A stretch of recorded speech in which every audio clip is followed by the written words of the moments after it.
ಕಾರವಾರ ತಾಲೂಕಿನ ತೋಡೂರಿನ ಬಳಿಯ ರಾಷ್ಟ್ರೀಯ ಹೆದ್ದಾರಿ ಪಕ್ಕದಲ್ಲಿ ನಿಂತುಕೊಂಡಿದ್ದ ಪಾದಾಚಾರಿಗೆ ವೇಗವಾಗಿ ಬಂದ ಕಾರೊಂದು ಡಿಕ್ಕಿ ಹೊಡೆದ ಪರಿಣಾಮ ಪಾದಾಚಾರಿ ಗಂಭೀರ ಗಾಯಗೊಂಡಿದ್ದಾನೆ.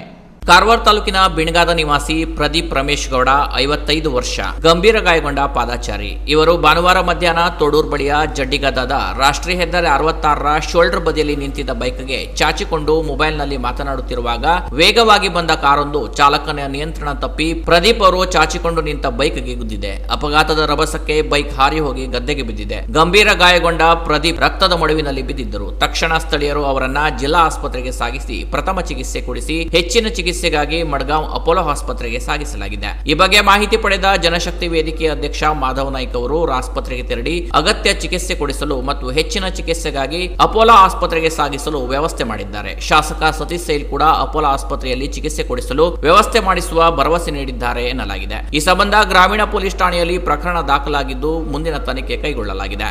Canara plus news, Karwar.